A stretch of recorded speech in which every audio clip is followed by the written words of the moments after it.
ফিরলাম বিরতির পর। এবার যে খবরের দিকে অবশ্যই নজর রাখতে হচ্ছে, আপনাদেরকে জানিয়ে রাখবো যে অল ইন্ডিয়া স্টুডেন্ট প্রোগ্রেসিভ ফোরামের পক্ষ থেকে 3 দফা দাবি আদায়ের লক্ষ্যে শিক্ষা দপ্তরে শিক্ষা অধিকর্তার নিকট বিক্ষোভ প্রদর্শন করে ডেপুটেশন প্রদান করা হলো।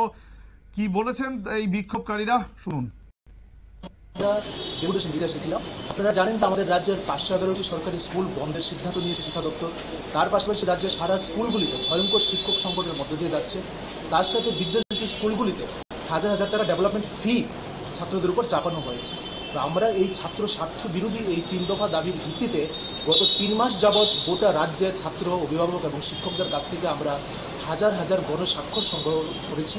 সেই গণস্বাক্ষর নিয়ে আজকে আমরা গণ ডেপুটেশনে মিলিত হয়েছি। তো ডাইরেক্টরের পরিবর্তে আমরা জয়েন্ট ডিরেক্টরের সাথে দেখা করেছি, ওনার কাছে আমাদের দাবিগুলি রেখেছি। উনি মৌখিকভাবে দাবিগুলির সাথে একমত হলেও উনি অফিসিয়ালিভাবে বলেছে যে শিক্ষক নিয়োগের ব্যাপারে দপ্তরের এখনো তেমন কোনো সিদ্ধান্ত নেই। 511টি স্কুল বন্ধের ব্যাপারে উনি মৌখিকভাবে বলেছে এমন কোনো সিদ্ধান্ত হয়নি।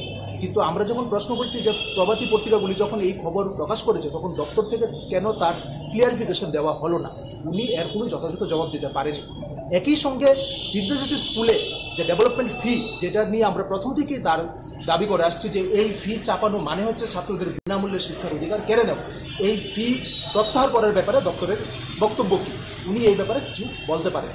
তো এই আমাদের এই ডেপুটেশন থেকে এটা স্পষ্ট যে আগামী দিনে রাজ্যের সমস্ত স্কুলগুলিতে শিক্ষক সংকট আরো ভয়ঙ্কর হতে যাচ্ছে, কর্মসংস্থান আরো তলানিতে যাচ্ছে এবং বিদ্যাজ্যোতি স্কুলগুলিতে যেই পরিকাঠামোগত অবস্থা যা আছে এবং যেই ফি ইম্পোজ করা হয়েছে তা আরো বাড়বে এবং তা জারি থাকবে, এর কোনো পরিবর্তন হবে না।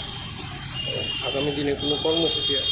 আগামী দিনে আমরা আজকে আমাদের এই গণ ডেপুটেশন হাজার হাজার গণস্বাক্ষর সহ আমরা জমা দিয়েছি। দপ্তর যদি সঠিক সময়ে তার যথাযথ ব্যবস্থা না নেয় আমরা সারা রাজ্যব্যাপী আগামী দিনে বৃহত্তর ছাত্র যুব আন্দোলন গড়ে তুলব।